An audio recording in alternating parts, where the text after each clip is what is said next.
Ini sekarang kita di fase keberapa? Nah, kita kembali pembahasan akhir zaman ini. Kita fase keberapa sekarang? Fase keempat. Fase pertama, Nabi yang memimpin kita. Fase kedua, para sahabat dengan sistem khilafah ala minhajin nubuwah yang memimpin kita. Fase ketiga, fase di mana para khalifah sudah menggunakan sistem kerajaan yang menggigit. Fase keempat, fase kekosongan pemerintahan Islam. Ada whiteboard? Wah, ini ada. Ini fase pertama, startnya dari ketika Nabi Muhammad SAW Allah utus sebagai Nabi dan Rasul. Ini fase pertama, lamanya 23 tahun. Fase kedua, fase kekhalifahan. Para sahabat memimpin dengan sistem khilafah menurut apa adanya cara Nabi memimpin. Ini lamanya 30 tahun kata Rasulullah SAW. Ya. Kemudian setelah ini selesai, masuk fase ketiga. Fase ketiga yang memimpin adalah para khalifah yang menggunakan sistem kerajaan. Ini lamanya 1227 tahun. Inilah fase kerajaan. Di zaman ini para khalifah memang banyak yang zalim, tetapi walaupun begitu pemerintahannya tetap berlandas kata Al-Quran dan Sunnah. Tetap saja bumi ini merasakan adem ayem di bawah pemerintahan Islam. Di fase kita sekarang, ini dia fase kita sekarang. Bapak Ibu, di fase ini fase keempat. Kalau 1, 2, dan 3 Islam memimpin dunia, walaupun 2/3 dunia, tapi alhamdulillah Islam memimpin dalam jangka waktu yang panjang dan lama. Kemudian di fase kelima kata Rasulullah, dan Allah juga menyebutkan ini dalam Al-Quran Al-Karim. Fase kelima nanti Islam akan kembali memimpin dunia dengan sistem khilafah ala minhajin nubuwah.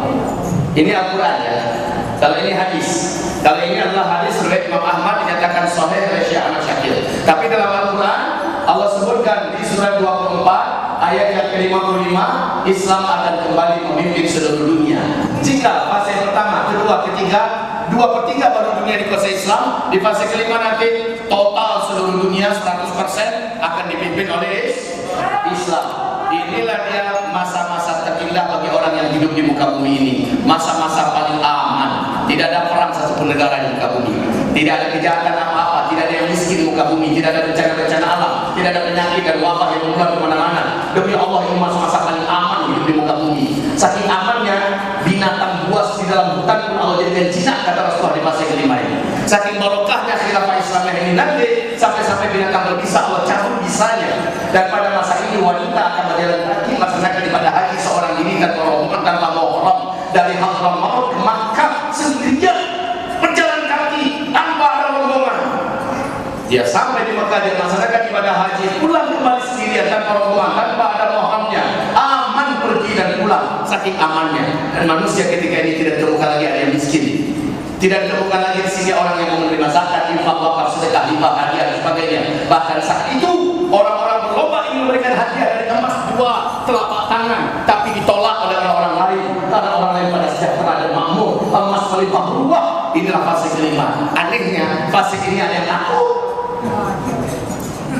Maka kesimpulan saya, orang yang takut dengan wujudnya fase kelima ini tidak akan keluar dari salah satu di antara 3 keadaan orangnya. Satu, orang yang memang jahil tentang agama ini, nggak mengenal seluruh agama, dan ke bawah isu yang dihembuskan dari barat. Dia nggak ngerti, walaupun gelarnya doktor, walaupun gelarnya profesor, pendidikannya tinggi, tapi nggak ngerti isi agama, nggak tahu seluruh isi syariat agama ini. Akhirnya dia ikut-ikutan latah membenci wujudnya ini. Atau yang kedua, orang munafik. Kalau orang munafik ini memang dalam hatinya benci dengan Islam sejatinya, menampakkan dan pura-pura Islam. Dan yang ketiga, abdu dinar, hamba duit. Inilah orang yang akan benci dengan itu. Wahai hamba Allah yang kami muliakan, pada fase kelima ini nanti Islam akan memimpin total seluruh dunia. Pertanyaan kita, di mana kita sekarang berada? Kita sekarang berada di sini. Wahai Bapak Ibu yang kami muliakan, apakah Islam akan kembali memimpin dunia? Jawaban dari hadis ini pasti. Kapan? Entahlah. Allah yang Maha tahu. Tapi sebagai bocoran, di bulan Februari tahun 2012 di New York diadakan pertemuan negara-negara terkuat dan yang paling maju yang memiliki 15 intelijen terbaik di dunia, mengadakan pertemuan di New York diprakarsai oleh MIT. Dalam isi pertemuan itu memperbincangkan siapakah kelak yang mungkin akan kembali memimpin dunia di atas tahun 2020. Wahai Bapak Ibu, tahu tidak jawabannya? Mengerucut pembicaraan kepada 4 opsi, 4 calon. Pertama, yang akan memimpin dunia nanti adalah masih Amerika. Opsi kedua, yang akan memimpin dunia nanti di atas tahun 2020 adalah Cina. Yang ketiga, yang akan memimpin dunia nanti di atas tahun 2020 adalah mafia-mafia internasional, gangster-gangster yang berjaringan global. Yang keempat adalah Islam dengan khilafah Islamiyahnya. Ini akhirnya diperbincangkan. Satu persatu diperbincangkan bukan para ulama ya. Ini para pakar ahli dunia, para intelijen yang berbicara adalah 15 intelijen terkuat terbaik di seluruh dunia. Pembicaraan diadakan di New York. Wahai Bapak Ibu, pertama dibicarakan kemungkinan peluang Amerika masih memimpin di atas tahun 2020. Hampir seluruhnya sepakat mengatakan Islam dan Amerika takkan mampu lagi memimpin dunia. Dia ini pasti rontok. Kemudian masuk opsi kedua, Cina. Cina dengan segala peluangnya, dengan segala kelebihannya, dengan segala keistimewaannya dan bla bla bla bla bla. Lalu dikaji juga kelemahan Cina. Maka hadir ketika itu lebih 87% mengatakan Cina tidak akan mungkin memimpin dunia di atas tahun 2020. Lihat saja sekarang apa yang terjadi. Oke, Cina rontok, muncul opsi ketiga, yaitu mafia-mafia internasional, gangster-gangster yang memiliki teknologi yang lebih hebat, yang memiliki jaringan ekonomi yang lebih kuat, yang sifatnya global. Dibicarakan tentang kemampuan mereka dan kelemahan mereka. Akhirnya hampir seluruhnya sepakat gangster dan mafia internasional tidak akan menjadi pemimpin dunia. Maka ketika berbicara tentang khilafah Islamiyah, 94% sepakat mengatakan Islam yang akan kembali memimpin dunia. Ini bukan euforia nggak karu-karuan. Pertama, ini ada ayatnya. Yang kedua, ini ada hadisnya. Yang ketiga, dikaji oleh orang-orang non-muslim yang pakar dan ahlinya. Oke, mereka bicara. Kenapa? Fakta demikian. Apalagi sekarang berbondong-bondong orang masuk Islam. Di Rusia itu 2040 diperkirakan Rusia akan menjadi negeri Islam yang terbesar di seluruh dunia. Kita menyaksikan bagaimana perkembangan Islam hari ini di Eropa, di Amerika dan sebagainya. Batu orang yang masih Islam itu orang menengah ke atas, orang yang berpendidikan, orang intelektual, orang kaya. Dan sementara di Indonesia ini masih agak berkaruan, masih mental dong. Wahai Bapak Ibu yang kami muliakan, ayo kita kembali. Ini adalah fase kediktatoran. Ini fase kita hidup sekarang. Insya Allah fase ini tidak lama, tapi memang berat sih. Fase diktatoran, ciri khas fase ini Islam tidak sedang memimpin dunia.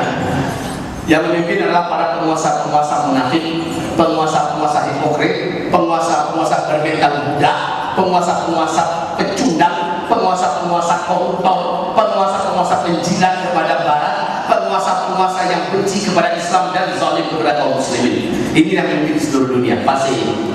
Kalau ada 1-2 negara yang menyelisih itu, maka inilah sebuah kecualian kecil yang tidak kita anggap. Baik Bapak Ibu, kondisi kita begitu sekarang. Maka Nabi berkata, aku rindu dengan saudara-saudaraku di depan para sahabat-sahabat. Apa kata para sahabat ya Rasulullah? Bukankah kami saudara? Oh bukan, kata Rasul. Kalian bukan saudaraku. Kalian ini sahabat-sahabatku. Saudara-saudaraku itu nanti datangnya di akhir zaman.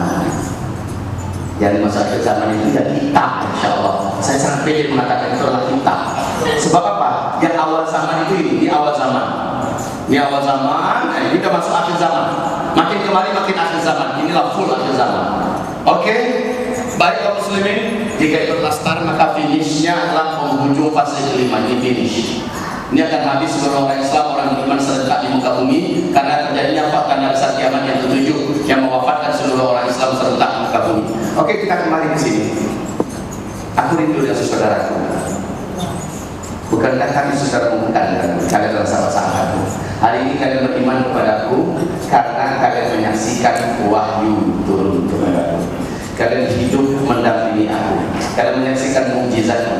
Kalian perang bersamaku. Kalian itu adalah saudara-saudara. Kalian itu adalah sahabat-sahabatku. Saudara-saudaraku yang nanti munculnya di akhir zaman, mereka tidak pernah melihat aku, tapi iman mereka kepadaku, keyakinan mereka dengan ajaran yang kuajarkan, dan berpegang teguhnya mereka dengan sunnahku sangatlah kuat dan eratnya. Mereka melawan arus ketika itu. Mereka tegar untuk berjuang menjadi muslim yang kafah, menjadi muslimah yang kafah. Mereka berjuang menjadi mu'min haqqan, mu'min Mereka pada masa itu tidak peduli